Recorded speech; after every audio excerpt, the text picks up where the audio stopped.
بسم الله الرحمن الرحيم.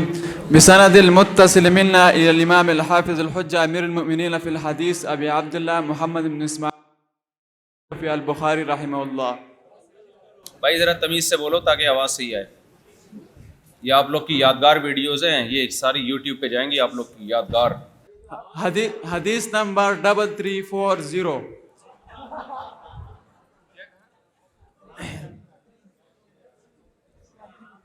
قال حدثنا إسحاق بن نصر قال حدثنا محمد بن عبيد قال حدثنا أبو حيان عن أبي زرعة عن أبي هريرة رضي الله عنه قال كنا مع النبي صلى الله عليه وسلم في دعوة فرفع إليه الذراع وكانت تعجبه فنهس منها نهسة وقال أنا سيد الناس يوم القيامة هل تدرون بما يجمع الله الأولين والآخرين في صعيد واحد فيبصرهم الناظر ويسمع الداعي وتدنو منهم الشمس فيقول بعض الناس ألا ترون إلى ما أنتم فيه إلى ما بلغكم ألا تنظرون إلى من يشفع لكم إلى ربكم فيقول بعض الناس أبوكم آدم فيقولون يا آدم أنت أبو البشر خلقك الله بيده ونفخ فيك من روحه وأمر الملائكة فسجدوا لك وأسكنك الجنة ألا تشفع لنا إلى ربك ألا ترى ما نحن فيه وما بلغنا فيقول ربي غضب اليوم غضبا لم يغضب قبله مثله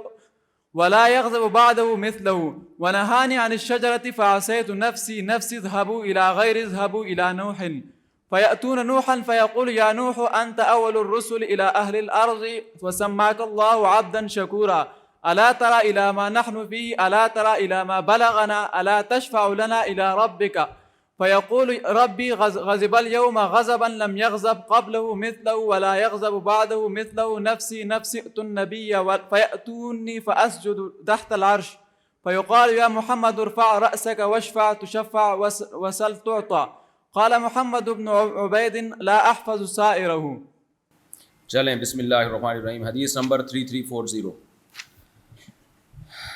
حضرت ابو ہریرہ رضی اللہ عنہ سے روایت ہے کہ ہم نبی صلی اللہ علیہ وسلم کے ساتھ ایک دعوت میں تھے تو آپ صلی اللہ علیہ وسلم کو بکری کا شانہ پیش کیا گیا. نبی صلی اللہ علیہ وسلم کانت تعجبہ، آپ کو بکری کا شانہ پسند تھا. ایک ہوتا ہے نا ران کا گوشت اور ایک ہوتا ہے دستی. اچھا، یہ جو دستی کا گوشت ہے یہ زیادہ طاقتور ہوتا ہے. لوگ سمجھتے ہیں کہ ران کا گوشت زیادہ طاقتور ہے. یہ جو پائے ہیں نا گائے یا بکری کے، اس میں بھی دستی کے جو پائے ہیں یہ زیادہ پاورفل ہوتے ہیں، ان میں لیس بھی زیادہ ہوتا ہے. لوگ سمجھتے ہیں کہ جو پچھلے پائے ہیں وہ زیادہ طاقتور ہیں. اس کی وجہ یہ ہے کہ جانور کا زیادہ ویٹ اگلے دو پایوں پہ ہوتا ہے تو اس میں طاقت زیادہ ہوتی ہے. سمجھ رہے ہو؟ تو نبی صلی اللہ علیہ وسلم بھی بکری کا شانہ یعنی جو دستی کا گوشت ہے وہ بہت شوق سے کھایا کرتے تھے. تو دعوت میں آپ صلی اللہ علیہ وسلم کو جن صحابی نے دعوت کی انہوں نے بکری کا شانہ پیش کیا. فنہس منہا نہسۃ، آپ نے براہ راست دانت سے اس کو چک لگائی، دانت سے. یہ ترمذی میں آپ نے اس طرح کی احادیث پڑھیں گے آپ. باب ما جاء فی انحش اللحم نحشا، آپ صلی اللہ علیہ وسلم نے ایسے ڈائریکٹ گوشت تناول فرمایا. تو وقال انا سید الناس یوم القیامہ، آپ نے فرمایا قیامت کے دن میں لوگوں کا سردار ہوں گا. هل تدرون بما يجمع الله الاولین والآخرین فی صعید واحد، کیا تم لوگوں کو معلوم ہے کیسے اللہ تعالیٰ اولین اور آخرین کو ایک چٹیل میدان میں جمع کرے گا؟ پھر آپ نے فرمایا فیبصرهم الناظر، ایسے جمع کرے گا کہ دیکھنے والا سب کو دیکھ سکے گا. جب کوئی بڑا مجمع ہوتا ہے نا اور بیچ میں کوئی رکاوٹ نہیں ہوتی، کوئی نشیب و فراز نہیں ہوتا، تو آپ اسٹیج پہ کھڑے ہو تو سب کو دیکھ رہے ہوتے ہیں، یعنی ایسے کھلے عام لوگ کھڑے ہوئے ہوں گے. اور وَيُسْمِعُهُمُ الدَّاعِي، اور کوئی داعی جب ان کو اپنی بات سمجھانا چاہے گا تو سب کو سنا سکے گا، کوئی آڑ نہیں ہوگی. پھر آپ نے فرمایا وَتَدْنُو مِنْهُمُ الشَّمْسُ، سورج لوگوں کے قریب آ چکا ہوگا. فَيَقُولُ بَعْضُ النَّاسِ، کچھ لوگ کہیں گے، جب یہ سختی میں دیکھیں گے نا سورج قریب ہے، پسینوں میں ڈوب رہے ہیں ہم، تو کچھ لوگ کہیں گے أَلَا تَرَوْنَ إِلَى مَا أَنْتُمْ فِيهِ، اے لوگو کیا تم دیکھ نہیں رہے ہو تم کس مصیبت میں پڑے ہوئے ہو؟ یعنی ہم سب کس مصیبت میں پڑے ہوئے ہیں. إِلَى مَا بَلَغَكُمْ، یہ إِلَى سے بدل ہے، یعنی اس چیز کو دیکھ نہیں رہے. بلغکم، جو تمہیں پہنچ چکی ہے، یعنی جو مصیبت میدان حشر میں ہم سب کو مل رہی ہے کہ ہم وہ دیکھ نہیں رہے، تو اس کو دور کرنے کی ہمیں کوئی کوشش کرنی چاہیے. کیا کوشش کریں؟ پھر وہ کہے گا الا تنظرون الی من یشفع لکم الی ربکم، کیا تم ایسے شخص کی طرف نہیں دیکھ سکتے جو تمہارے رب کی طرف تمہاری شفاعت کرے؟ یعنی ہم کوئی ایسا شخص تلاش کرتے ہیں جو اللہ سے انسانوں کی شفاعت کرے تاکہ یہ حساب و کتاب شروع ہو جائے. تو فیقول بعض الناس، تو لوگ پھر مشورہ دیں گے، کچھ لوگ کہیں گے ابوکم آدم، تمہارے باپ آدم تھے، جب بھی ہم مصیبت میں پھنستے ہیں تو کس کے پاس جاتے ہیں؟ ابا سے، ابا کے پاس جاتے ہیں نا، یار ابا کو بتاؤ کہ ابا مجھے پولیس پکڑ کے لے گئی ہے، ابا مجھے یہ ہو گیا، ابا یہ ہو گیا، تو لوگ کہیں گے بھائی اپنے ابا کے پاس آؤ، فیاتونہ، آدم کے پاس لوگ آئیں گے، فیقولون یا آدم، کہیں گے اے آدم، انت ابو البشر، آپ انسانیت کے والد ہیں۔ ڈاروین نہیں آئے گا، ڈاروین بندر کے پاس جائے گا سفارش کے لیے، کیونکہ اس کا نظریہ تھا کہ انسان کس سے آیا ہے؟ بندروں سے آیا ہے۔ تو جب ڈاروین بندر کے پاس جائے گا تو بندر کہے گا کہ میں خود کسی اور سے پیدا ہوا ہوں، بن مانس کے پاس جاؤ، کیونکہ ڈاروین کا نظریہ ہے نا یہ سب ارتقاء کے نتیجے میں۔ بن مانس کے پاس جائیں گے، وہ کہیں گے میں کتے سے بنا ہوں، کتے کے پاس جاؤ، کتے کے پاس جائیں گے، وہ کہیں گے میں پہلے فلاں تھا، ہوتے ہوتے ایک سیل رہ جائے گا آخر میں، جو ڈاروین کا نظریہ ہے نا، جو پہلا سیل وجود میں آیا، وہ پہلا سیل کہے گا اس میں تو سوچنے سمجھنے کی صلاحیت ہی نہیں ہوگی، تو وہ کہاں بیچارے کا پھر جو نظریہ ارتقاء کو مانتے ہیں اور آدم کا انکار کرتے ہیں ان کا پھر حشر کیا ہوگا، ٹھیک ہے نا۔ لیکن چونکہ ہم لوگ آدم کو مانتے ہیں تو ہم سب آئیں گے آدم علیہ السلام کے پاس، انت ابو البشر، آپ انسانیت کے والد ہیں، جعل خلقک اللہ بیدک، اللہ نے آپ کو اپنے ہاتھوں سے بنایا ہے۔ ہاتھوں سے بنانا یہ متشابہات میں سے ہے، قرآن میں ہے نا میں نے آدم کو تو اپنے دونوں ہاتھوں سے بنایا، تو ظاہر ہے بنایا تو فرشتوں کے ذریعے، لیکن یہ کنایا ہے محبت سے۔ وَنَفَخَ فِيكَ مِن رُوحِهِ، اور اپنی روح آپ میں پھونکی، وَأَمَرَ الْمَلَائِكَةَ فَسَجَدُوا لَكَ، فرشتوں کو حکم دیا، سب نے آپ کو سجدہ کیا، اتنا پروٹوکول آپ کو دیا ہے، اس کا مطلب آپ اس قابل ہو کہ آپ شفاعت کرو۔ وَأَسْكَنَكَ الْجَنَّةَ، آپ کو جنت میں بھی ٹھہرایا تھا۔ أَلَا تَشْفَعُ لَنَا إِلَىٰ رَبِّكَ، کیا آپ اپنے رب کے پاس ہماری شفاعت نہیں کرو گے؟ أَلَا تَرَىٰ مَا نَحْنُ فِيهِ وَمَا بَلَغَنَا، آپ دیکھتے نہیں ہو جس مصیبت میں ہم پڑے ہوئے ہیں اور جو مصیبت ہم کو پہنچی ہے۔ فَيَقُولُوا، آدم علیہ السلام جواب میں کہیں گے ربی غضب اليوم غضبا لم يغضب قبلہ مثلہ ولا يغضب بعدہ مثلہ، میرا رب آج اتنے غضب میں ہے کہ اس سے پہلے وہ نہ کبھی اتنا غضبناک ہوا، نہ آج کے بعد ایسا غضب اس پر کبھی طاری ہوگا، یعنی نافرمانوں پہ اس پہ اتنا غضب ہے کہ میری ہمت نہیں ہے کہ اللہ سے بات کروں، ہم نے اللہ کو کبھی ایسے جلال اور غضب میں نہیں پایا۔ وَنَهَانِي عَنِ الشَّجَرَةِ، اور اللہ نے تو مجھے منع کیا تھا وہ درخت سے مت کھانا، فَعَصَيْتُ، میں نے نافرمانی کی، نفسی نفسی، میرا نفس، یعنی مجھے کس کی پرواہ ہے؟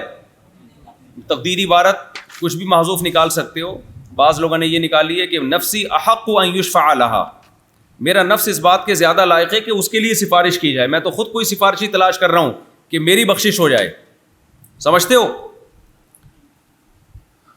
اچھا بھائی، اذهبوا الى غیری، کسی اور کے پاس جاؤ، اذهبوا الى نوح، جاؤ نوح کے پاس چلے جاؤ، نوح علیہ السلام اللہ کے صفی ہیں، 950 سال تبلیغ کی ہے، تو ان کے پاس چلے جاؤ۔ فیأتون نوحا، نوح کے پاس آئیں گے، فیقولون یا نوح انت اول الرسول الى اہل الارض، آپ زمین میں تمام پیغمبروں میں سب سے پہلے پیغمبر ہیں۔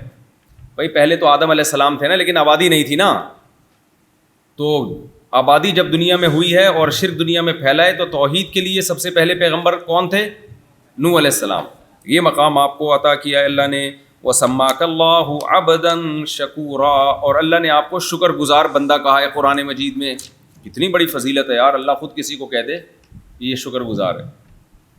أَلَا تَرَىٰ إِلَىٰ مَا نَحْنُ فِيهِ، ان کو جا کے کہو اور بولو کہ آپ دیکھتے ہیں نوح علیہ السلام ہم کس مصیبت میں مبتلا ہیں۔ أَلَا تَرَىٰ إِلَىٰ مَا بَلَغَنَا، کیا آپ دیکھتی نہیں جو مصیبت ہم کو پہنچی ہے۔ أَلَا تَشْفَعُ لَنَا إِلَىٰ رَبِّكَ، کیا اپنے رب کے پاس جا کے ہماری شفاعت نہیں کریں گے؟ فیقول، نوح علیہ السلام نے فرمایا ربی غضب اليوم غضبا لم يغضب قبلہ مثلہ ولا يغضب بعدہ مثلہ، اللہ کو ایسا غصہ ہے بھائی، نہ اس سے پہلے کبھی ایسا غضب اور نہ اس کے بعد کبھی ایسا غضب ہوگا۔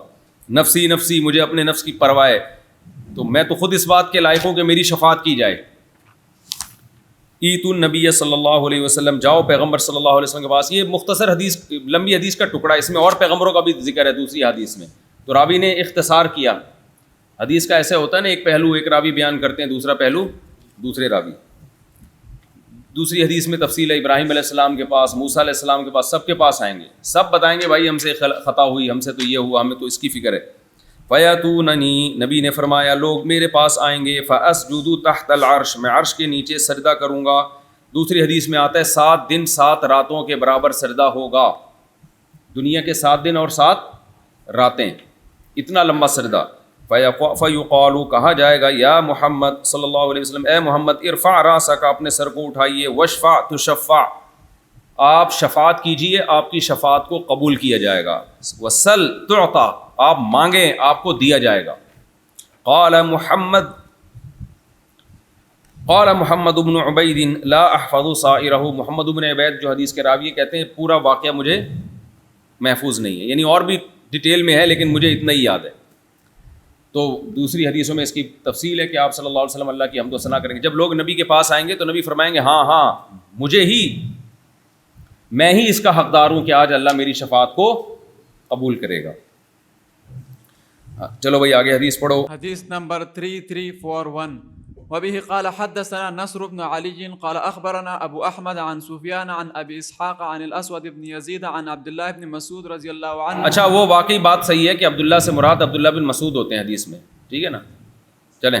ان رسول اللہ صلی اللہ علیہ وسلم قرأ فهل من مدکر مثل قراءة العامة۔ ہاں عبداللہ بن مسعود فرماتے ہیں نبی صلی اللہ علیہ وسلم نے فہل میں مدکر پڑھا، اصل میں مدتکر ہے نا، مدتکر، تو نبی صلی اللہ علیہ وسلم نے مدکر پڑھا جو کہ عام قرات ہے، عبداللہ بن مسعود سے ہی مروی ہے۔ تو اب اس کا نوح علیہ السلام کے واقعے سے کیا تعلق ہے؟ تو چونکہ جہاں نوح علیہ السلام کا اللہ نے واقعہ بیان کیا نا جس صورت میں، اسی میں ہے یہ کہ ہم نے قرآن کو سمجھنے کے لیے آسان کر دیا، کوئی ہے سمجھنے والا۔ تو میں نے بتایا نا کہ امام بخاری جب باب کے تحت حدیثیں لاتے ہیں معمولی سی مناسبت بھی ہو تو لے آتے ہیں حدیثیں، کیونکہ ان کا بنیادی مقصد ترجمۃ الباب کو ثابت کرنا نہیں ہے، بنیادی مقصد ہے احادیث کے ذخیرے کو کسی بھی عنوان کے تحت جمع کرنا۔ فقہی ابواب مقصد ہوتے تو پھر کسی اور طرز پہ ہوتا نا، فقہی ابواب ترمذی میں ہے، ترمذی میں، لیکن امام بخاری کا مقصد ہے جو بھی ان کے معیار پہ سند اتر رہی ہے اس حدیث کو کسی طرح کتاب کا حصہ بنانا تاکہ احادیث جمع ہو جائیں آپ کے پاس۔ تو اس لیے باب کی مناسبت کی ان امام بخاری کی نظر میں زیادہ ویلیو نہیں ہے۔ چلیں باب وَإِنَّ إِلْيَاسَ لَمِنَ الْمُرْسَلِينَ إِذْ قَالَ لِقَوْمِهِ أَلَا تَتَّقُونَ إِلَىٰ وَتَرَكْنَا عَلَيْهِ فِي الْآخِرِينَ۔ الیاس علیہ السلام پیغمبروں میں سے تھے، جب انہوں نے اپنی قوم سے کہا کہ تم ڈرتے کیوں نہیں ہو، یہاں تک آئے تھے وَتَرَكْنَا عَلَيْهِ فِي الْآخِرِينَ، ہم نے بعد والے لوگوں میں ان پر چھوڑ دیا، کیا جملہ چھوڑ دیا؟ سلام علی الیاسین۔ چلیں۔ قال ابن عباس رضی اللہ عنہما یذکر بخیر۔ ہاں عبداللہ بن عباس فرماتے ہیں وَتَرَكْنَا عَلَيْهِ فِي الْآخِرِينَ کا مطلب یہ کہ جب بھی الیاس علیہ السلام کا تذکرہ ہوگا خیر کے ساتھ تذکرہ ہوگا، یہ بھی اللہ کی بہت بڑی نعمت ہے۔ آپ ایسے کام کر کے جائیں کہ لوگ آپ کو اچھے الفاظ میں یاد کریں، پیغمبروں نے اس کے لیے دعائیں مانگی ہیں کہ اللہ ہم جب دنیا سے جائیں تو اچھے الفاظ میں ہمارا تذکرہ ہو۔ چلیں۔ سلام علی آل یاسین انا کذالک نجزی المحسنین۔ سلام علی آل یاسین یہ بھی ایک قرات ہے، ٹھیک ہے نا، انا کذالک نجزی المحسنین انہ من عبادنا المؤمنین۔ چلو بھائی۔ ويذكر عن ابن مسعود رضی اللہ عنہ وابن عباس رضی اللہ عنہ ان الیاس هو ادریس۔ عبداللہ بن مسعود اور عبداللہ بن عباس سے مروی ہے کہ الیاس علیہ السلام وہ ادریس علیہ السلام ہی ہیں، لیکن یہ روایت بہت ضعیف ہے۔ امام بخاری نے تعلیقاً اس کو ذکر کیا۔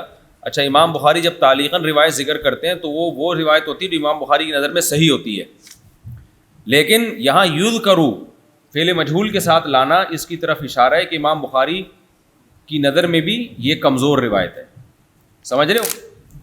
ورنہ امام بخاری تعلیقاً جب کوئی روایت پیش کرتے ہیں تو وہ صحیح ہی ہوتی ہے، دوسری جگہ اس کی سند دوسری کتابوں میں آپ کو مل جائے گی، لیکن یذکروا و یروا یہ جو مجہول کے الفاظ ہیں یہ خود ضعف کی طرف اشارہ ہوتے ہیں۔ تو راجح بات یہی ہے کہ الیاس علیہ السلام الگ پیغمبر ہیں اور ادریس علیہ السلام الگ پیغمبر ہے۔ عبداللہ بن مسعود اور ابن عباس سے صحیح سند سے ایسی بات ثابت نہیں ہے، سمجھتے ہو؟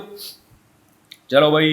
باب ذکر ادریس وقول اللہ عز وجل ورفعناہ مکانا علیہ۔ حضرت ادریس علیہ السلام کا تذکرہ، ورفعناہ مکانا علیہ، قرآن نے ادریس علیہ السلام کے بارے میں فرمایا ہم نے ان کو بلند مقام میں مرتبہ دیا۔ تو بعض لوگوں نے اس سے کہا کہ حضرت ادریس کو بھی آسمانوں پہ اٹھایا گیا ہے، قرب قیامت میں نازل ہوں گے، مگر یہ کمزور بات ہے۔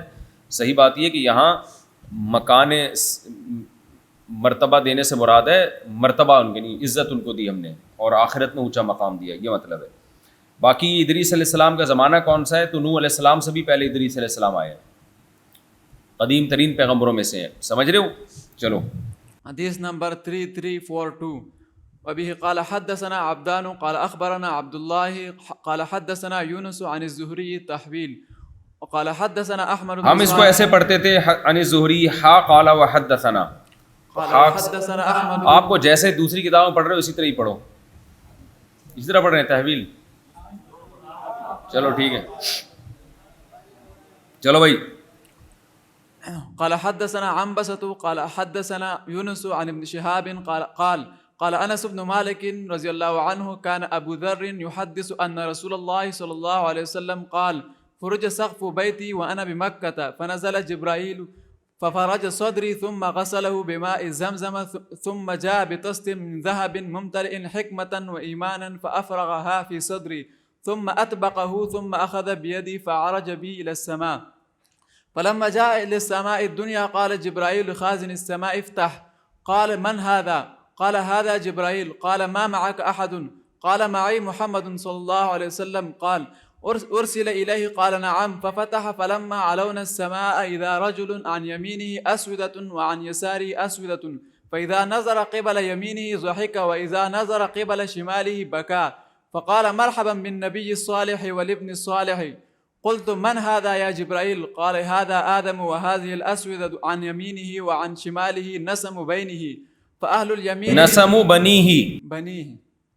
بنيه فأهل اليمين منهم أهل الجنة والأسودة التي عن شماله أهل النار فإذا نظر قبل يمينه ضحك وإذا نظر قبل شماله بكى.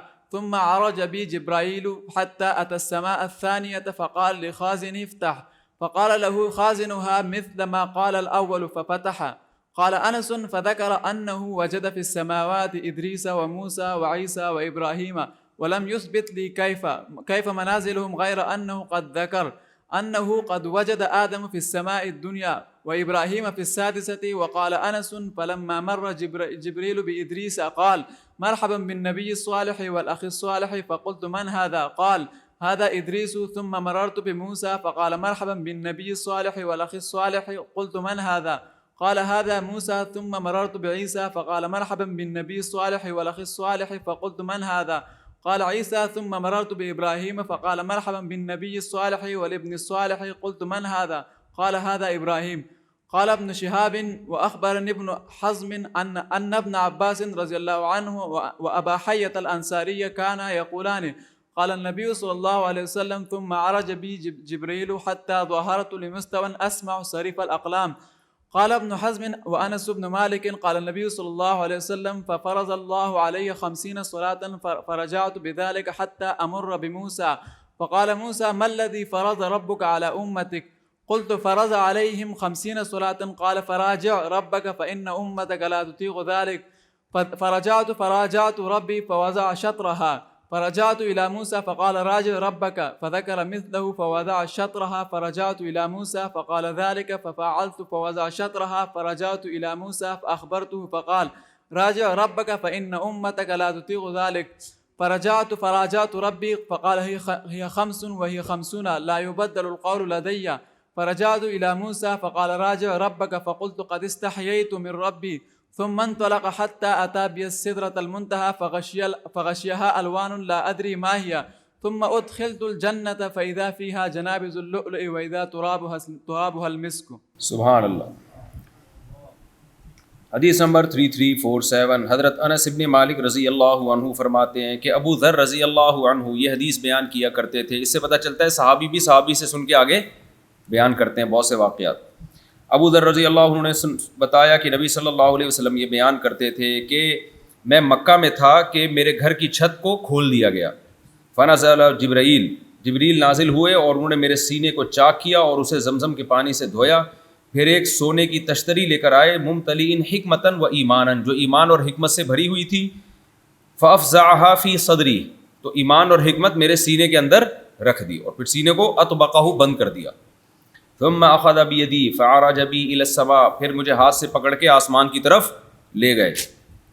فلما جاء الی السماء الدنیا جب پہلے آسمان کی طرف آئے قال جبرائیل تو جبریل نے خازن سما آسمان کے خازن سے جو حفاظت پہ معمور ہے اس سے کہا افتح دروازہ کھول آسمان کا.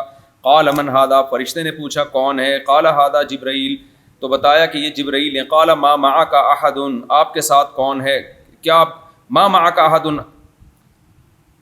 ما معك احد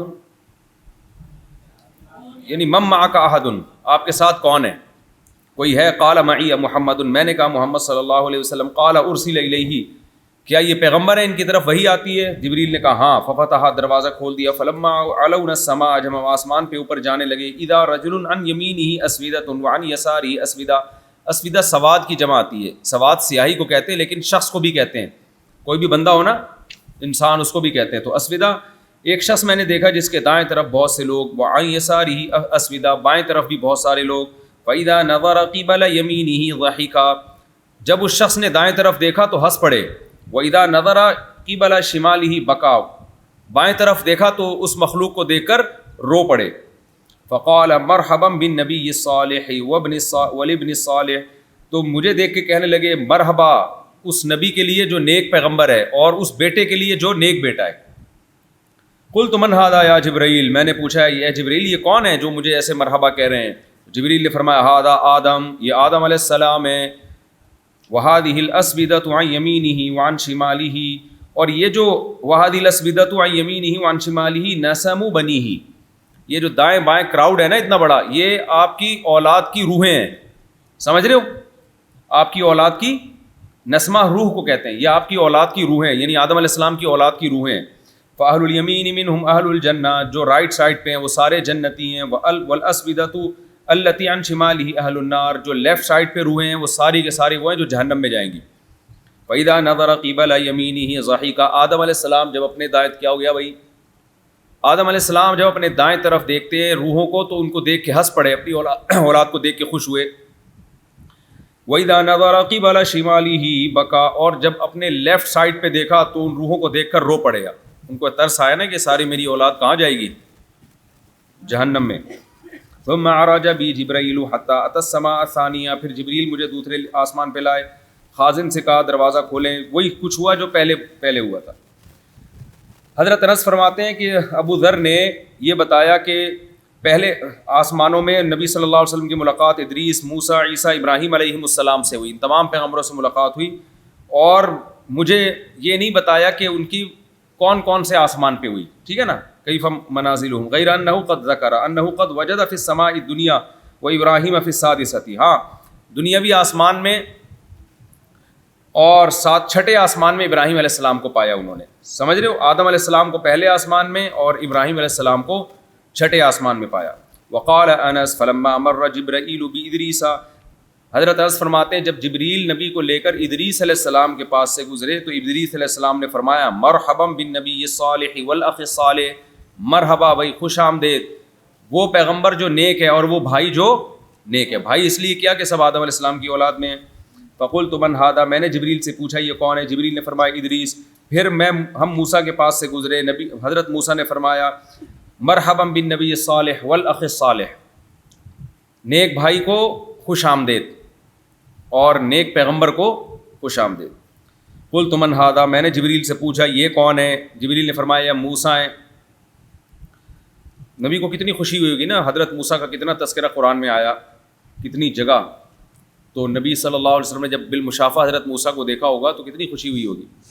اچھا بھائی، ثم مررت بعیسیٰ فقال مرحبا بالنبی الصالح والاخ الصالح فقلت من ھذا قال عیسیٰ ثم مررت ابراہیم فقال مرحبا بالنبی الصالح والابن الصالح۔ تو یہ سارے اسی طرح ہیں، ٹھیک ہے نا، آسان ہے، ترجمے کی ضرورت نہیں میرا خیال ہے۔ کانا یقولان قال النبی صلی اللہ علیہ وسلم، ابن شہاب کہتے ہیں مجھ سے ابن حزم اور ابن عباس، ابن حزم نے مجھے خبر دی کہ ابن عباس اور ابو حیہ انصاری دونوں اس واقعے پر متفق ہیں، دونوں یہ کہا کرتے تھے کہ نبی صلی اللہ علیہ وسلم نے فرمایا کہ پھر مجھے جبریل اور مزید اوپر لے کر گئے، حتیٰ ظہرت لمستون، مستوی استوا کی جگہ، اونچا مقام جہاں استوا ہوتا ہے، تو ظہرت ایسے مقام پر گیا جو بہت اونچا تھا، اسمع صریف الاقلام، قلم کے جو لکھنے کی آواز میں سن رہا تھا، جو عالم بالا میں فیصلے ہوتے ہیں نا، قلم کے ذریعے لکھے جاتے ہیں کہ یہ ہے، یہ کرنا ہے، یہ کرنا ہے، تو وہ مجھے قلم کی آواز آ رہی تھی۔ ابن حزم کہتے ہیں اور انس بن مالک کہتے ہیں نبی صلی اللہ علیہ وسلم نے فرمایا ففرض اللہ علی 50 صلاۃ، اللہ نے مجھ پر 50 نمازیں فرض کر دیں، فرجعت بذلک، میں یہ نمازیں لے کے لوٹا یہاں تک کہ موسیٰ کے پاس سے گزرا۔ پھر وہ حدیث مشہور ہے جو اس کے ترجمے کی میرا خیال ہے ضرورت نہیں ہے. موسیٰ علیہ السلام نے کم کروائے, پھر آخر میں نبی نے فرمایا مجھے اب اللہ سے حیا آتی ہے مزید کم کرواتے ہوئے. تو اللہ نے کیا فرمایا کہ ہیں یہ 5 لیکن ثواب کتنے کا دوں گا؟ 50 نمازوں کا دوں گا. چلو بھائی. باب قوله الله تعالى عز وجل وإلى عاد أخاهم هودا وقوله إذ أنذر قومه بالأحقاف. ہاں, حقوف کی جمع احقاف ٹیلے کو کہتے ہیں. ٹیلے ایک پہاڑ ہوتا ہے, ایک چھوٹی چھوٹی پہاڑیاں ہوتی ہیں نا. إلى قوله كذلك نجزي القوم المجرمين. فيه عن عطاء وسليمان عن عائشة رضي الله عنها عن النبي صلى الله عليه وسلم وقول الله عز وجل وأما عاد فأهلكوا بريح صرصر شديدة. صرصر کا معنی شدیدہ. عاتية. قال ابن عيينة عتت على الخزان. خزان جو ہوا کی حفاظت پہ مامور فرشتے ہیں ان پہ سرکشی کی ہوا نے. یہ بلاغت ہے نا, بلاغت, یہ سرکش ہوا. چلیں. سخرها عليهم 7 ليال و8 أيام حسوما. حسومن کا معنی متتابعتن, قوم عاد پر جو ہوا چلی ہے ایک ہفتے تک مسلسل چلی ہے. فترى القوم فيها صرعى كأنهم أعجاز نخل خاوية أصولها. اعجاز کا معنی اصول, اپنے تنوں پہ. تنا ہوتا ہے نا جس پہ درخت کھڑا ہوتا ہے, تو تنوں کے بل اونھے پڑے ہوئے تھے وہ قوم عاد, جیسے کھجور اونھے پڑے ہوئے ہوں, کھجور کے درخت. چلیں بھائی. فهل ترى لهم من بقية. حدیث نمبر 3343. وبه قال حدثنا محمد بن عرعر قال حدثنا شعبة عن الحاكم عن مجاهد عن ابن عباس رضي الله عنهما وعنهم عن النبي صلى الله عليه وسلم قال نصرت بالسبا وأهلكت عاد بالدبور. اللہ نے باد سبا کے ذریعے میری مدد کی ہے اور قوم عاد کو دبور کے ذریعے ہلاک کیا گیا تھا. باد سبا مشرق سے چلتی ہے اور دبور مغرب سے. تو قوم عاد پہ جو عذاب آیا وہ مغربی ہوا تھی, مغرب کی سمت سے. چلو بھائی. کراچی میں بھی میرا خیال ہے جب بارش ہوتی ہے تو مشرق سے ہوا چلتی ہے, ایسا ہی ہے نا, مشرق سے جو ہوا آتی ہے تو بارش ہوتی ہے, ہم نے دیکھا ہے. چلیں. حدیث نمبر 3344. وقال ابن كثير عن سفيان عن أبيه عن ابن أبي نعم عن أبي سعيد رضي الله عنه بعث علي إلى النبي صلى الله عليه وسلم بذهيبة فقسمها بين. بذهيبة ذهب کی تصغیر ہے اور تا اس میں وحدت کے لیے, سونے کا ایک ٹکڑا, ٹھیک ہے نا, سونے کی ایک ڈلی.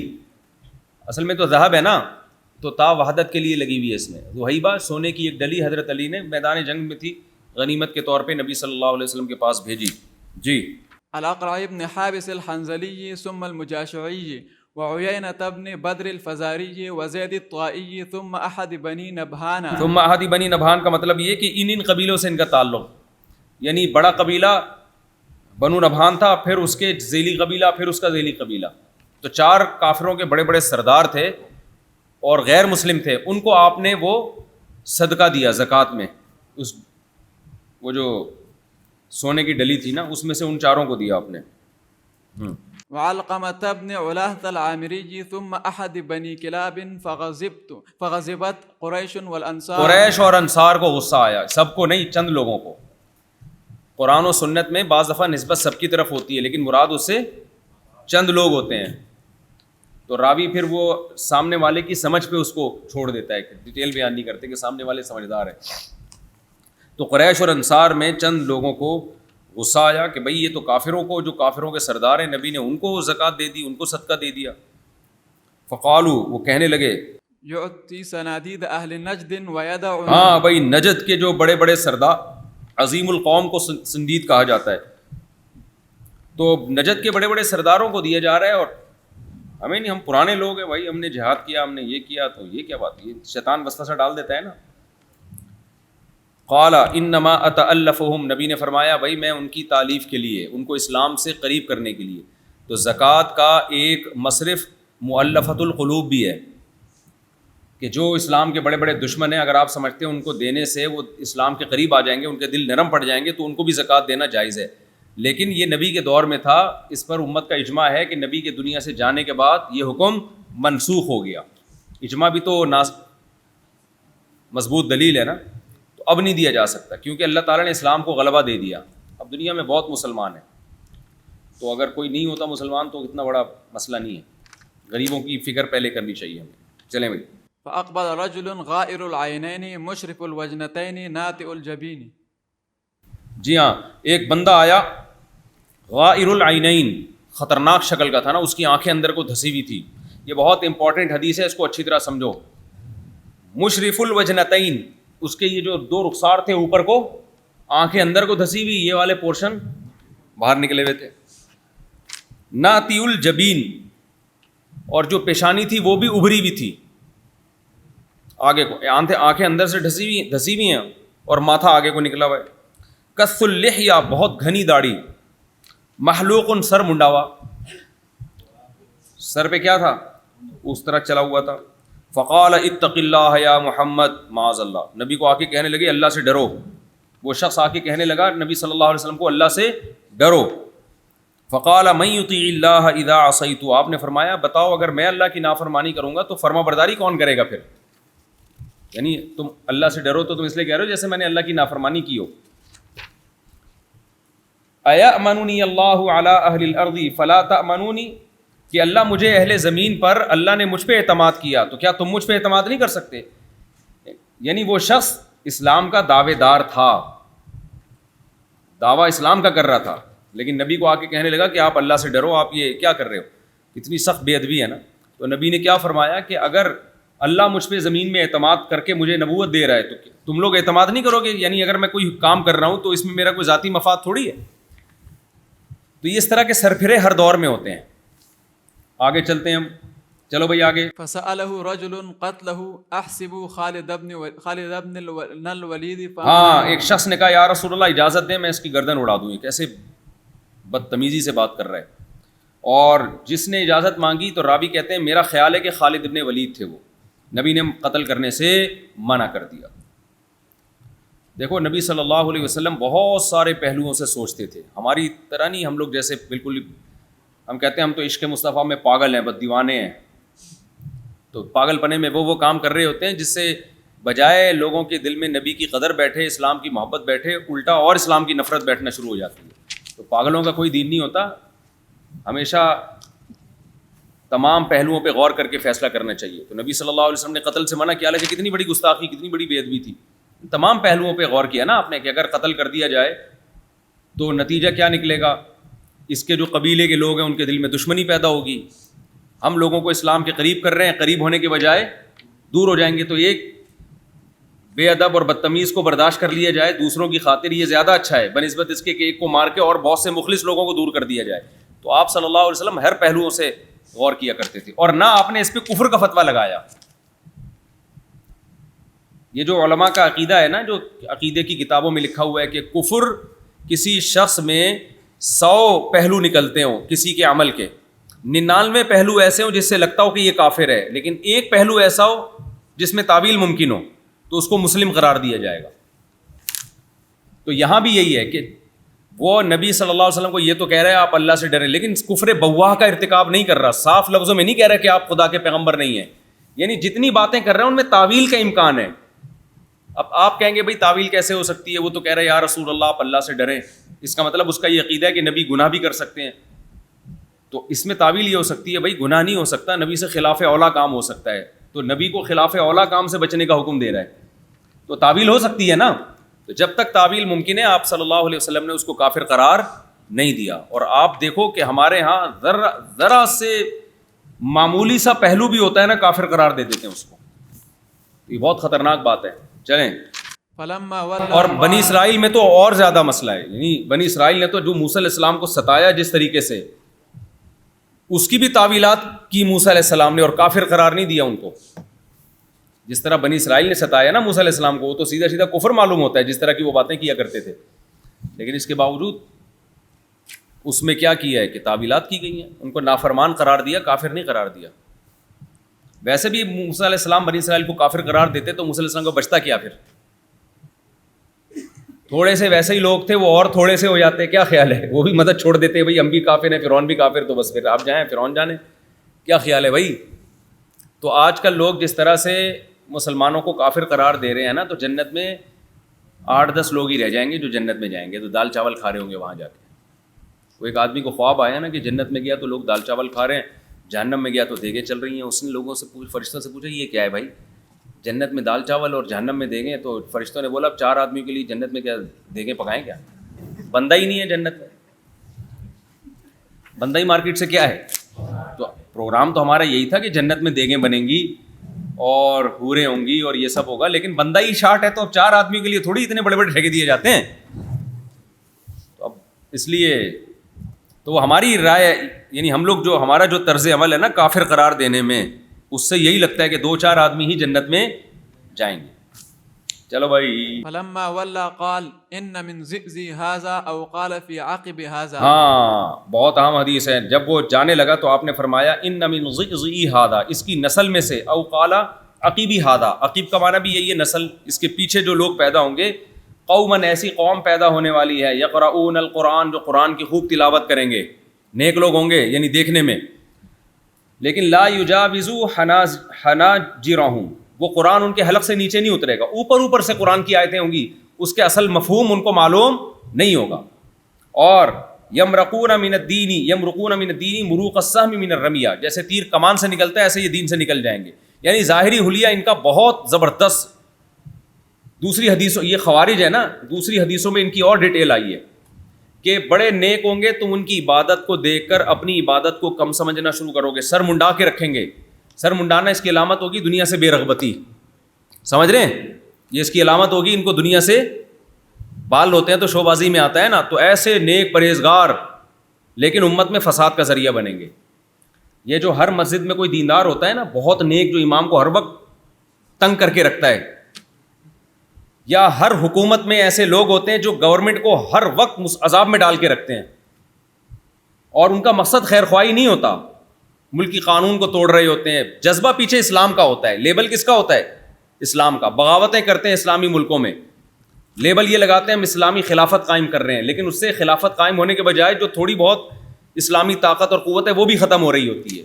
تو یہ تمام لوگ یہ قیامت تک ہوں گے. تو ان تمام لوگوں کو کیا کہا جاتا ہے؟ خوارج.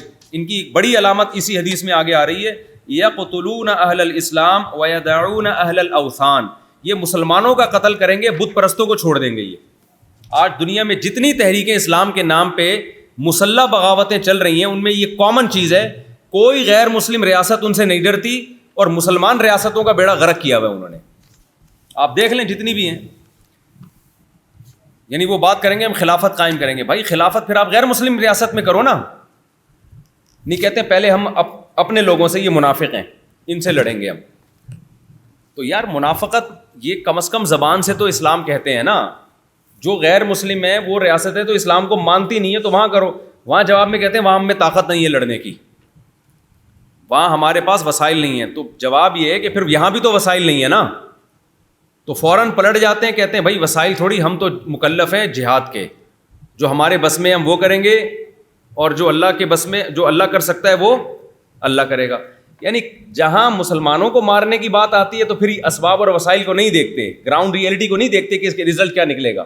لیکن جب کافر ملک میں بغاوت کی بات آتی ہے تو وہاں گراؤنڈ ریئلٹی دیکھ رہے ہوتے ہیں. سمجھتے ہو کہ نہیں سمجھتے؟ تو جو بھی امت کی اجتماعیت کو توڑنے کا ذریعہ بنے گا وہ کیا کہلائے گا؟ خوارج. انہوں نے سب سے پہلے حضرت عثمان کا قتل کیا، سب سے پہلے انہوں نے نبی صلی اللہ علیہ وسلم پر اعتراضات شروع کر دیے. اور اعتراض بظاہر درست تھا کہ بھائی زکوٰۃ تو مسلمانوں کا حق ہے اور آپ کافروں کو کیوں دے رہے ہو؟ جو صحابہ تھے مخلص وہ تو خاموش ہو گئے، بھائی نبی صلی اللہ علیہ وسلم زیادہ بہتر جانتے ہیں، آپ امیر ہیں، امیر کی اطاعت ہم پہ واجب ہے، اگر آپ نہیں دے رہے تو کافروں کو دے دیں، ٹھیک ہے بھائی.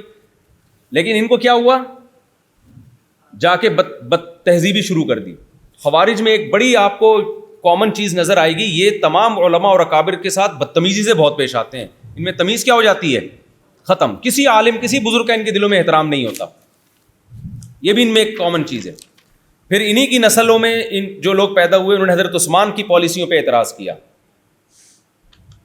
آپ نے پہلے حدیث پڑھی ہے نا، زید ابن حارثہ کو لوگوں نے کہا کہ حضرت عثمان یہ کام غلط کر رہے ہیں، آپ ان کو جا کے سمجھائیں. تو زید ابن حارثہ رضی اللہ عنہ نے کیا فرمایا کہ میں نے سمجھانا ہوگا بند کمرے میں سمجھاؤں گا، تمہارے سامنے میں اوپنلی باتیں نہیں کروں گا کیونکہ امیر کا احترام ہے. یہی ہے نا. تو یہ ان لوگوں کا طریقہ کار ہوتا ہے حکمرانوں کو سمجھانے کا جو پازیٹیو وے میں کام کرنا چاہتے ہیں، جو سوسائٹی میں اصلاح کرنا چاہتے ہیں، اور جو فساد چاہتے ہیں وہ عوام کے سامنے تقریریں کرتے ہیں. تو حضرت زید ابن حارثہ خوارج میں نہیں تھے، ان کو اگر حضرت عثمان پر اشکال ہوا تو انہوں نے کہا میں ان کو بند کمرے میں سمجھاؤں گا. لیکن خوارج نے کیا کیا؟ دھرنے، جلوس اور حضرت عثمان کے خلاف بغاوت، اور بالآخر حضرت عثمان کا قتل کر دیا. جب وہ شہید ہوئے تو کیسی جنگیں شروع ہو گئیں حضرت علی اور حضرت معاویہ کے درمیان. تو ان کو لڑوانے والے کون تھے؟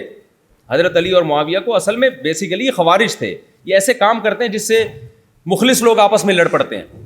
پھر اس کے بعد ان کی حضرت علی سے لڑائیاں ہوئی خوارج کی. انہوں نے پہلے تو حضرت عثمان کو شہید کیا, اس کے بعد حضرت علی کی خلافت ماننے سے انکار کر دیا اور کہا ان الحکم الا للہ, ہم صرف اللہ کی حکومت کو مانتے ہیں. تو حضرت علی نے حضرت معاویہ سے بھی جنگ کی ہے, لیکن حضرت معاویہ کے خلاف یا ان لوگوں کے خلاف سخت الفاظ کبھی استعمال نہیں کیے. لیکن خوارج کے خلاف جو حضرت علی کی جنگ ہوئی ہے اس میں حضرت علی کے الفاظ بہت سخت ہیں ان کے خلاف. سمجھتے ہو کہ نہیں سمجھتے؟ تو یہ طبقہ قیامت تک چلے گا. تو ان لوگوں سے ہمیں ہوشیار رہنے کی ضرورت ہے. ان کی باتوں, ان کی عبادت اور ان کی قرآن و سنت سے استدلال جو آیتیں پیش کر کے اسلامی حکومتوں کے خلاف یہ بغاوتیں کروا رہے ہوتے ہیں, ان جذبوں سے متاثر ہونے کی ضرورت نہیں ہے. آج بھی ایسے لوگ, اچھا خوارج مختلف انداز سے کام کرتے ہیں. اگر کوئی یونیورسٹیوں میں تقریر کر کے آپ کو ریاست کے خلاف بغاوت پہ ابھار رہا ہے تو یہ بھی کیا ہے؟ یہ بھی خوارج ہے. بعض لوگ ایسے ہیں کہ ہمیں نظام بدلنا ہے, نظام بدلنا, وہ پیکج تو دو, نظام بدلنا کیسے ہے تم نے؟ اچھا جو نظام بدلنے کی بات نہیں کرتا, لوگ اس مولوی کو سمجھتے ہیں کہ یہ جو ہے وہ یہ مداہن ہے, یہ حکومت کے پٹھو ہیں. بھائی نظام تو سب نے بدلنے کی کوشش کرنی ہے, اس کا طریقہ کار کیا ہوگا, بات اس پہ ہونی چاہیے. آپ کے پاس طریقہ ہے نہیں, پیکج ہے نہیں, اور آپ بس بغاوت کی باتیں کرتے رہو, تو اس سے فساد کے علاوہ کچھ حاصل ہو سکتا ہے؟ یونیورسٹیوں میں یہ بہت تیزی سے تحریکیں پھیل رہی ہیں کہ ہم نے بغاوت کرنی, ہم نے نظام بدلنا ہے. یہ مولوی چپ بیٹھے ہوئے نظام بدلنے کی بات نہیں کر رہے. بھائی جو مولوی نظام بدلنے کی کوشش کر رہے ہیں, آپ ان سے کبھی آپ کے ملیں تو وہ صرف بدل نہیں رہے, بہت حد تک بدل چکے ہیں. وہ لانگ ٹرم میں کام کر رہے ہیں. جیسے ترکی میں کام ہوا نا, نظام بدلنے کی بات ہو رہی ہے نا, طیب اردوغان کی تحریکیں. لیکن یہ لوگ جو نظام بدلنے کی بات کر رہے ہیں, یہ چاہ رہے ہیں ایک دم اٹھا کے نا پورا سسٹم پلٹ دیں ہم, اور پلٹنے سے جو رہی صحیح طاقت ہے ہماری وہ بھی ختم ہو جائے گی. تو باتیں کرنے پر گورنمنٹ کی طرف سے کوئی پابندی نہیں ہے. باتیں, اور یونیورسٹیوں میں یہ بغاوت کا ماحول بہت زیادہ, پہلے مدارس میں تھا, مدارس میں اب نہیں ہے الحمدللہ. یونیورسٹیوں میں یہ بڑا خطرناک حد تک پھیل چکا ہے یہ ماحول کہ ہم نے بغاوت, نظام بدلنا ہے, اور اس کے نظام بدلنے کے پیچھے بغاوت کا عنصر ہوتا ہے. وہ صراحتاً بغاوت کا لفظ استعمال نہیں کرتے, مگر ان کا پیچھے جذبہ یہی ہوتا ہے کہ ہم نے بغاوت کرنی ہے. سمجھتے ہو کہ نہیں سمجھتے ہو؟ چلو بھائی,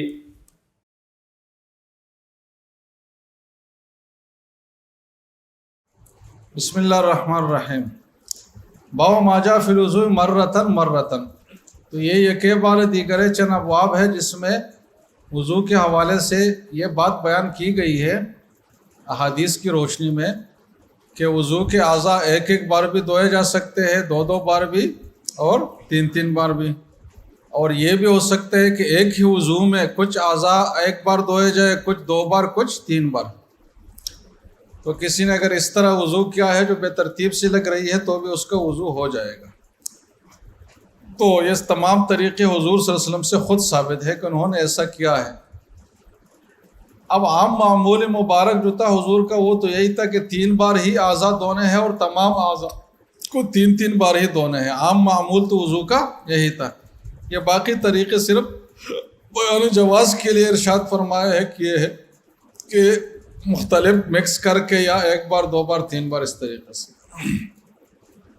تو اس میں کوئی زیادہ فقہی باریکیاں نہیں ہے آج کے جو ابواب ہے اس سبق میں. اب پہلا والا باب لے لے, پھر وضوء مرتن مرتن کے ایک ایک بار.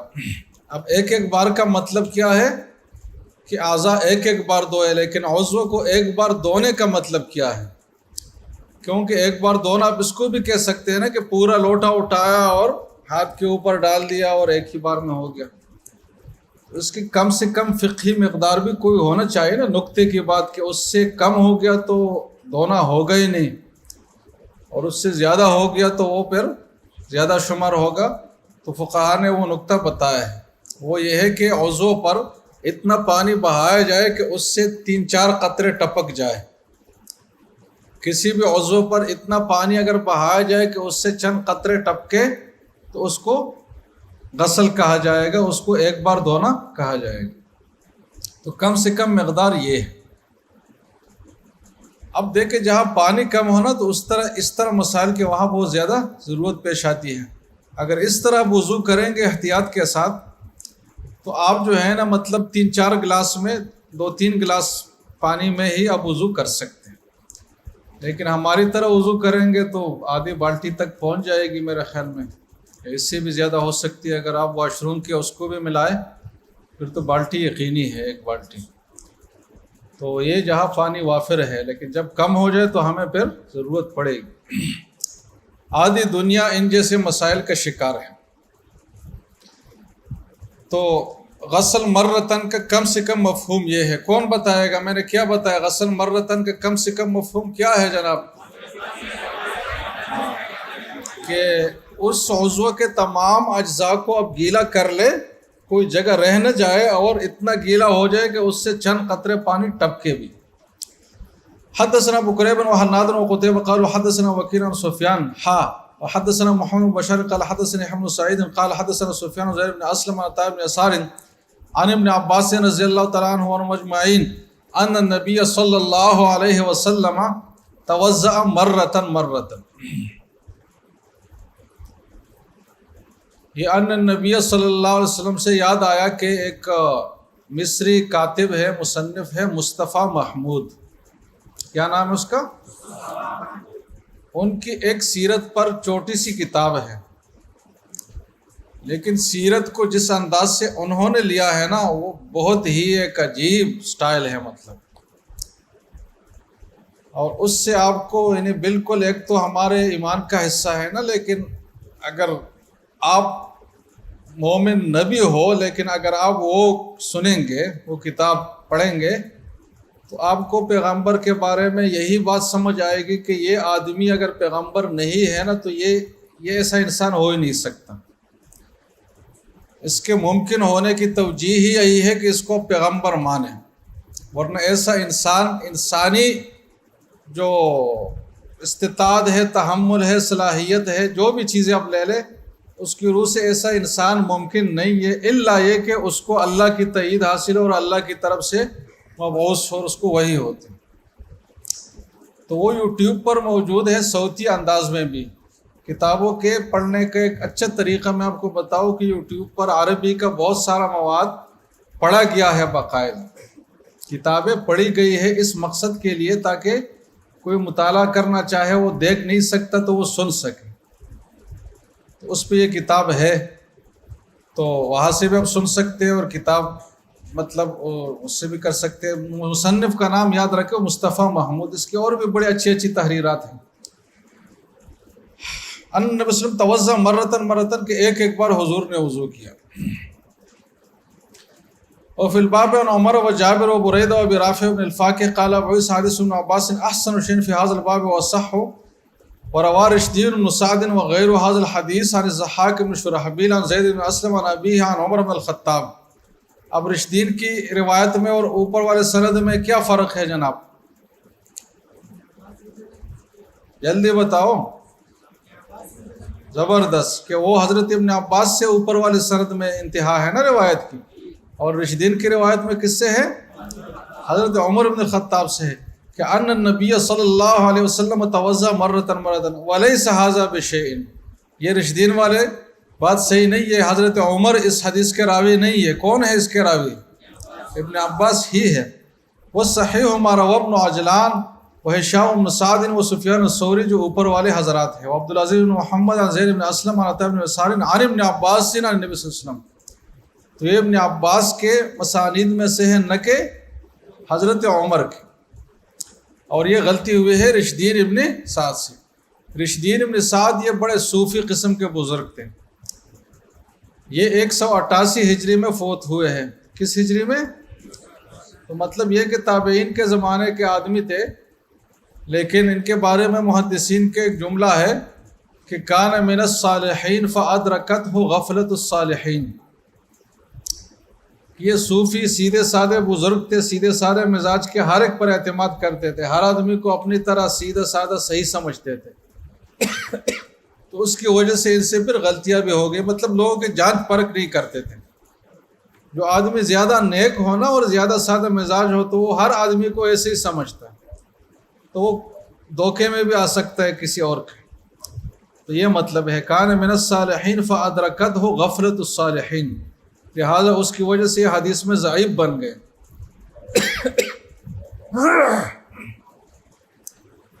تو حدیث میں ضعیف ہونے کا یہ مطلب نہیں ہے کہ وہ دین میں بھی ضعیف آدمی تھا. بلکہ ہو سکتا ہے کہ دین میں اور تصوف میں وہ بہت ہائی فائی آدمی ہوں، لیکن یہاں نقد رجال کے سلسلے میں وہ ذرا کمزور ہو، جیسے کہ رشدین ابن سعد اس کا مصداق ہے۔ لہذا جس راوی کو ضعیف کہا جائے تو اس کی ناقدری آپ شروع نہ کریں کہ اس کو تو محدثین نے ویسے ضعیف کہا ہے تو اس کو کیا ویلیو ہے۔ آپ بات سمجھ رہے نہیں؟ یہ جو ضعیف ہے ہم جیسے لوگوں سے اربعہ گنا پھر بھی بہتر ہے، ہر لحاظ سے، حفظ کے لحاظ سے بھی، جس کی وجہ سے ان کو کمزور کہا ہے، وغیرہ وغیرہ۔ یہ بات ہو گئی ختم۔ اب اگلے باب بھی اسی موضوع سے متعلق ہے، کیا ہے ذرا زور سے پڑھے جناب۔ ہاں زبردست، دو مرتبہ۔ اب دیکھو امام ترمذی نے پورے ذخیرے حدیث سے یہ چیزیں ہمارے لیے مرتب کی ہے۔ آپ خود کو امام ترمذی کی جگہ کر لے کہ آپ کے سامنے کوئی مرتب چیز نہیں ہے، ایک لاکھوں کی تعداد میں حدیثیں آپ کے ذہن میں ہیں، اور اس میں آپ سوچ رہے کہ میں وہ روایات ذکر کرتا ہوں جس میں ایک بار کا ذکر ہے، پھر وہ جس میں دو بار ہے، پھر وہ جس میں تین بار ہے، پھر وہ جس میں مکس ہے، پھر وہ جس میں وضو کا پورا طریقہ ایک ہی دفعہ بتایا گیا ہے۔ تو آپ بتائیں کہ کتنا مشکل کام ہے، سمجھ رہے جناب؟ لیکن جب ہمارے سامنے آ گئے تو بہت آسان لگ رہا ہے کہ یہ کیا ہے بھائی، وضو مرتين اللہ اکبر۔ وبه قال حدثنا ابو كريب بن محمد بن رافع قال حدثنا زيد بن حباب بن عبد الرحمن بن ثابت الصوان قال حدثنا عبد الله بن الفضل عبد الرحمن بن هرمز الأعرج عن ابي هريره ان النبي صلی اللہ علیہ وسلم توضأ مرتين۔ بات واضح ہے، کوئی ابہام اس میں نہیں ہے۔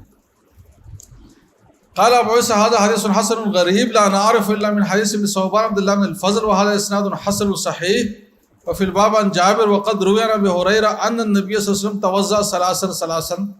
تو تین بار کی روایت بھی ان سے منقول ہے، جیسے کہ آگے باب ہے۔ آگے باب ہے جناب باب ما جاء في الوضوء ثلاثا۔ اور یہ وہ روایات ہے جس میں عام معمول کا بیان ہے، حضور کا عام معمول یہی تھا مبارک حدیث میں وضو کے بارے میں کہ 3 بار۔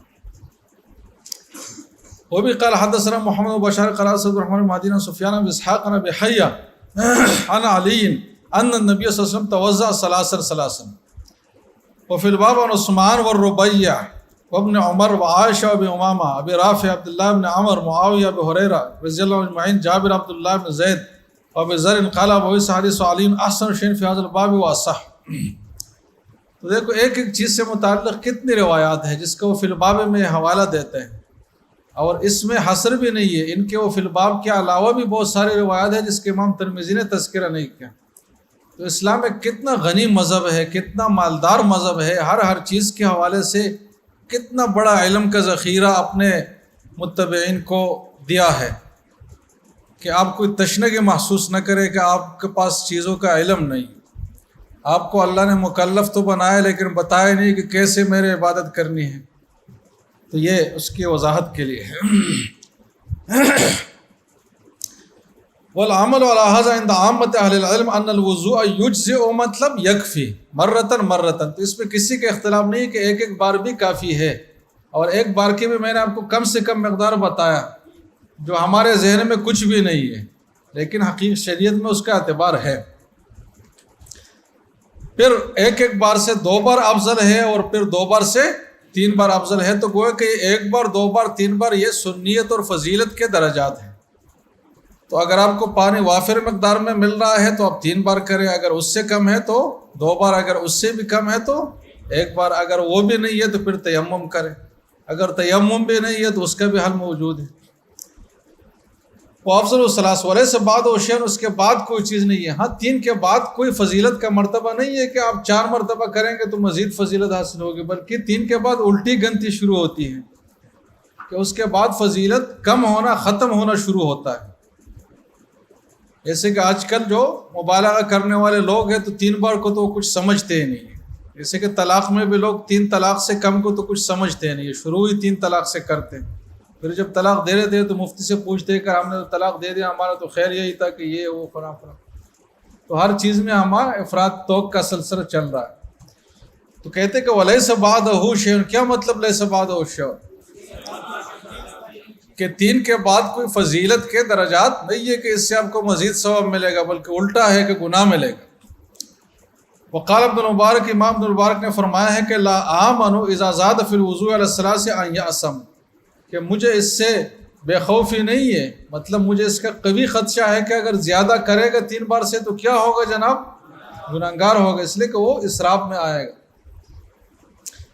امام احمد اور امام اسحاق بن راہویہ فرماتے کہ لا یزید علی الثلاث الا رجل مبتلا، کہ 3 بار سے جو زیادہ کر رہا ہو نا، آپ سمجھے کہ اس آدمی میں وسوسہ شروع ہو گیا ہے، یہ وسواسی آدمی ہے، اب یہ وسوسہ اس کا بڑھتا ہی چلا جائے گا، یہ کم نہیں ہوگا۔ اب سمجھ رہے، آج 4 بار کر لیا تو کل 5 بار کرے گا، تو جب یہ بوڑھا ہوگا تو 30 بار ایک ایک چیز دوہرا ہوگا سر۔ اب آگے باب ما جاء فی الوضوء مرتین و مرتن و ثلاثن، کہ ایک ہی وضو میں کئی صورتیں اختیار کی گئی ہیں۔ وہ بھی قال حدثنا اسماعیل بن موسیٰ الفزاری قال حدثنا شریف بن سعد بن صفیہ قال قلت لابی جعفر، ابو جعفر جو ہے یہ جی حدثک جابر، کہ آپ کو حضرت جابر نے یہ حدیث بیان کی ہے کہ ان النبی صلی اللہ علیہ وسلم توضا مرتن مرتن و مرتین مرتین و ثلاثن و ثلاثن، تو قال انہوں نے کہا کہ نعم، یعنی مطلب یہ کہ اس کے دونوں مطلب ہو سکتے ہیں کہ ایک ہی وضو میں یہ سب چیزیں جمع ہو گئی، یا یہ کہ ایک ہی راوی نے تینوں طریقوں کے وضو کی روایتیں الگ الگ بتائی ہیں، تو دونوں مطلب ہو سکتے ہیں، دونوں میں کوئی حرج نہیں ہے۔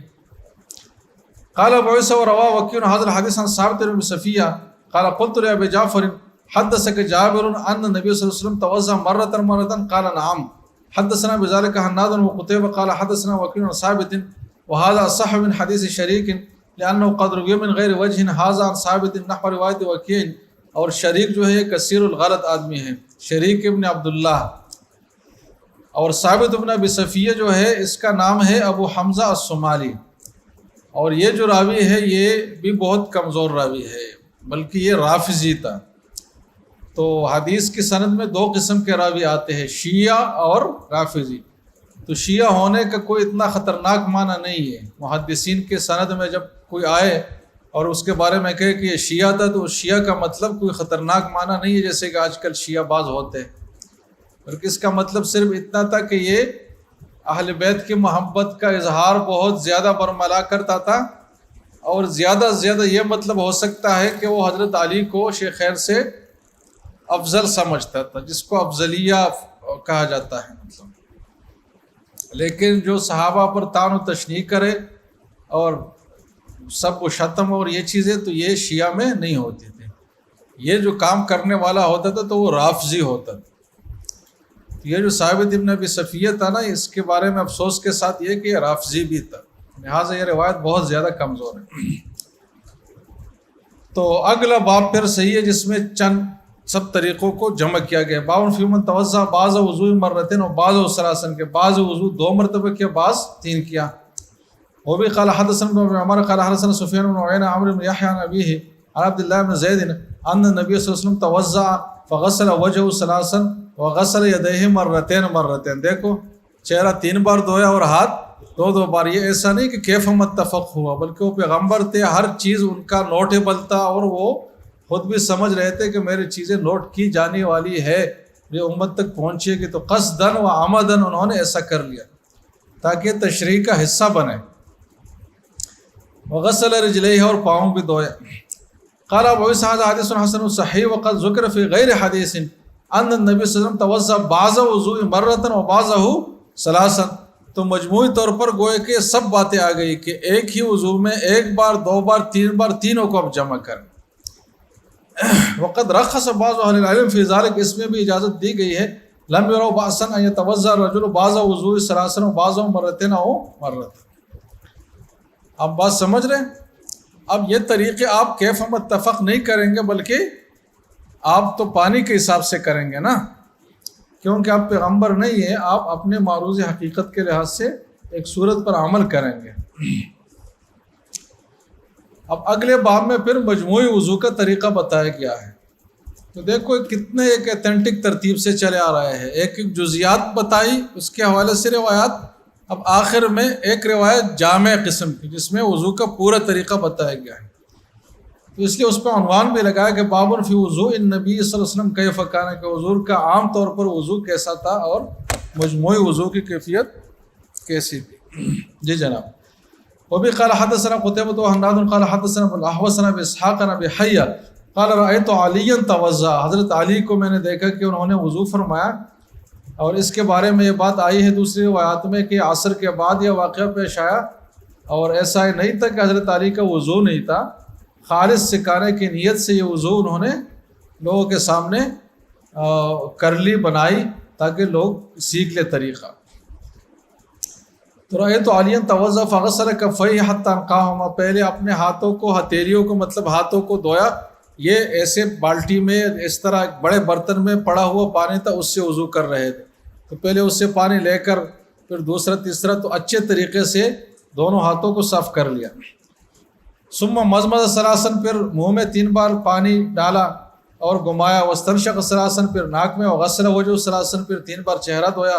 وذراعیہ ثلاثاً، پھر 3 بار اپنے دونوں ہاتھ دھوئے کونیوں تک. ومسح برأسہ مرتن، دیکھو مرتن کی بات آ گئی کہ سر پر مسح کیا تو ایک ہی بار کیا. اگر سر کے مسح میں تسلیس ہوتا نا تو یہاں ضرور حضرت علی کر رہے تھے، کیونکہ یہ وضو انہوں نے سکھانے ہی کی نیت سے کی، جیسے کہ آگے میں لفظ آئے گا بھی. ثم غسل قدمیہ الی الکعبین، تو یہ شیعہ حضرات کے لیے کہ حضرت علی سے جب وضو منقول ہے تواتر کے ساتھ تقریباً، تو یہی ہے کہ وہ بھی پاؤں دھوتے تھے کعبین تک، مسح نہیں کیا انہوں نے. ثم قام، یہ ایک نئی بات ہے جو ابھی تک کسی حدیث میں آئی نہیں ہے کہ وضو کرنے کے بعد پھر کھڑے ہو گئے. فاخذ فضل طہورہ، اور جو وضو کے بچا ہوا پانی تھا اس میں سے کچھ پانی لے لیا. فشربہ وہو قائم، کھڑے ہو کر وہ پانی پیا. تو لہٰذا یہ الگ سے ایک مستحب امر ہے کہ جس پانی سے وضو کرے تو بہتر یہ ہے کہ کھڑے ہو کر اس کا 1-2 گھونٹ پی لے. اگر کھڑے ہو کر نہیں تو بیٹھ کر بھی آپ پی لے تو بھی یہ مستحب ادا ہو جائے گا. اب اس میں کیا حکمت ہے تو یہ عقل میں آنے، عقل سے مدرک ہونے والی چیزیں نہیں ہے. اور بظاہر اس کی توجہ یہ ہے کہ یہ تبرک والا پانی ہے کہ جس پانی سے آپ نے ایک عبادت، وضو جیسی اہم عبادت ادا کی ہے تو اس پانی میں اس عمل کی وجہ سے برکت آئی ہے. تو وہ پانی جب آپ پئیں گے تو آپ کے بدن میں بھی برکت آئے گی. لیکن بہرحال جو بھی بات ہے لیکن ہے یہ شریعت کا حصہ ہے. تو فشرب و قائم. ثم قال، اور پھر فرمایا کہ احببت ان اریکم کیف کان طہور رسول اللہ صلی اللہ علیہ وسلم، کہ میں یہ اس لیے کیا تاکہ میں آپ کو دکھا سکوں کہ حضور کا پاک ہونے یعنی وضو کرنے کا طریقہ کیا تھا. اب حضرت علی کی روایات ہے. ایک دن میں نے آپ کو بات کی تھی کہ وضو کے زیادہ روایات کن 2 صحابہ سے منقول ہیں؟ 3 آپ لے لیں. حضرت علی ہے، حضرت عثمان ہے، اور حضرت ربیہ جو صحابیہ ہے خاتون. وہ فی الباب عن عثمان عبداللہ بن زید بن عباس عبداللہ بن عمر وعائشہ والربیہ، دیکھو یہاں بھی نام آ گیا عبداللہ بن انیس. وہ بھی قال حدثنا قتیبۃ وحناد قال حدثنا ابو الاحوص عن ابي اسحاق عن عبد خیر ذکر علی مثل حدیث ابی حیہ، تو وہ بھی اس طرح ہے. الا ان عبد خیر قال، اس میں تھوڑا سا فرق یہ ہے کہ کان اذا فرغ من طہور اخذ من فضل طہورہ بکفہ فشربہ. یہ پہلا طہور ہے اور یہ دوسرا طہور ہے کہ کان اذا فرغ من طہورہ اخذ من فضل طہورہ، تا پر فتح ہے کہ وہ پانی کا اضافی حصہ لے لیتے فشربہ، اور مطلب اتنا نہیں کہ وہ گھٹ گھٹ کر پی لے، بس ایک چلو بھر کر اس سے پی لیتے. تو مطلب یہ پینا بیٹھ کر بھی ہو سکتا ہے، کھڑے ہو کر بھی ہو سکتا ہے. قال ابو عیسیٰ حدیث علی رواہ ابو اسحاق الحمدانی ابی حیہ عبد خیر والحارث عن علی وقد رواہ زائد بن قدامہ وغیر واحد خالد بن علقمہ. یہ ذرا نوٹ کر لے کہ ان تمام حضرات نے یہ روایت جو نقل کی ہے تو وہ کس سے نقل کی ہے جناب؟ خالد ابن علقمہ سے. اور وہ پھر آگے عبد خیر سے روایت کرتے، پھر وہ حضرت علی سے روایت کرتے حدیث الوضو بطولہ. وهذا حدیث حسن صحیح. وروى شعبۃ، اب یہاں سے دیکھیں وروى شعبۃ هذا الحدیث عن خالد ابن علقمہ فاخطأ في اسمه واسم ابیہ. تو ان کو خالد ابن علقمہ کے نام میں غلطی لگ گئی، تو خالد ابن علقمہ کی جگہ کیا نام لیا ہے شعبہ نے؟ مالک ابن عرف ہوتا. یہ بھی ایک راوی ہے لیکن یہاں یہ نہیں ہے، تو راوی کا نام بھی غلط لیا، اس کے والد کا نام بھی غلط لیا. عن عبد خیر عن علی. اب یہ بات ہو گئی ختم. آگے ایک تیسرے محدث کی بات شروع ہو رہی ہے کہ قال وروی عن ابی عوانۃ حضرت ابو عوانہ سے بھی یہ حدیث منقول ہے، تو وہ بھی کس سے روایت کر رہے ہیں جناب؟ خالد ابن علقمہ عن عبد خیر سے عن علی سے، لیکن وہ روی عنہ، اسی ابو عوانہ سے جو دوسری سند منقول ہے تو اس میں کیا ہے جناب؟ خالد ابن علقمہ کی جگہ کیا ہے جناب؟ مالک ابن عرفطہ ہے، جیسے کہ شعبہ کی روایت میں تھا۔ شعبہ کی روایت میں کیا تھا نام؟ مالک ابن عرفطہ، تو مطلب یہ غلط نام ان سے بھی صادر ہوا ہے جیسے کہ شعبہ سے صادر ہوا ہے۔ لیکن اس بات پہ اس ترمذی کے شارحین نے یہ بات لکھی ہے کہ شعبہ کے بارے میں کتاب العلل میں امام ترمذی نے ایک بات ذکر کی ہے کہ شعبہ کہتے ہیں کہ جس آدمی سے میں نے ایک بھی حدیث لی ہے نا، تو اس آدمی سے کم از کم میں 8-10 بار ملا ہوں الگ سے۔ یعنی محدثین ایسا نہیں کہ ایک آدمی انجانا جا رہا ہے اس سے حدیث لے لیا اور کان لپیٹ لیا اور چلے گئے، بلکہ اس آدمی کو بار بار ملتے تھے اور جانچتے تھے کہ یہ آدمی ہے کیسا۔ اس سے میں نے ایک روایت لی ہے، وہ ایک بہت بڑا سودا میں نے کسی سے کیا ہے نا، ایک اربوں روپے کا بنگلہ لیا ہے، تو اس آدمی کو بھی میں جان چکے کیسا آدمی ہے۔ تو محدثین حدیث کو ایسی ویلیو دیتے تھے۔ تو شعبہ نے کہا ہے کہ میں نے جس سے حدیث نقل کی ہے اس سے میں 10 بار ملا ہوں، تب میں نے اس کی حدیث نقل کی۔ اب وہ 10 بار جو اس سے ملے ہیں تو ایسا نہیں کہ پڑوس میں رہتے تھے اور گئے السلام علیکم، بلکہ وہ سینکڑوں میل دور بھی ہو سکتے تھے، اور اس سے یہ صرف اس لیے ملتے تھے کہ ایک روایت میں نے اس سے لی ہے، کوئی اور اس کے خلاف تو کوئی چیز، کوئی ضعف والی چیز تو اس کی میرے نظر میں نہیں آ رہی۔ تو جب ایک آدمی ایک راوی سے جب روایت لیتے 10 بار ملتا ہے تو اس کے نام میں اس سے غلطی ہو سکتی ہے؟ نہیں ہو سکتی۔ لہٰذا امام ترمذی کی یہ بات صحیح نہیں ہے، اور حقیقت یہ ہے کہ شعبہ نے یہ جو حدیث ہے یہ خالد ابن علقمہ کی روایت سے بھی منقول ہے اور مالک ابن عرفطہ کی روایت سے بھی منقول ہے، اور اس کی دلیل یہ ابو عوانہ کا طرز عمل ہے جو آخری محدث ہے۔ ابو عوانہ کا طرز عمل کیا تھا کہ کبھی وہ خالد ابن علقمہ کا نام لیتے، کبھی وہ مالک ابن عرفطہ کا، تو اس کو تو دونوں نام معلوم تھے، تو کیوں کبھی یہ لے رہا ہے کبھی وہ لے رہا ہے؟ جلدی بتاؤ اس کی کیا توجہ ہو سکتی ہے؟ دونوں سے منقول ہے تو اس لیے کبھی یہ نام لے رہے کبھی، لہٰذا امام ترمذی کا تبصرہ صحیح نہیں ہے شعبہ کے بارے میں۔ تو یہ ان کی بات ہے کہ وہ صحیح خالد بن علقمہ، لیکن یہ ان کا اپنا فیصلہ ہے، اس سے اختلاف کیا جا سکتا ہے بس۔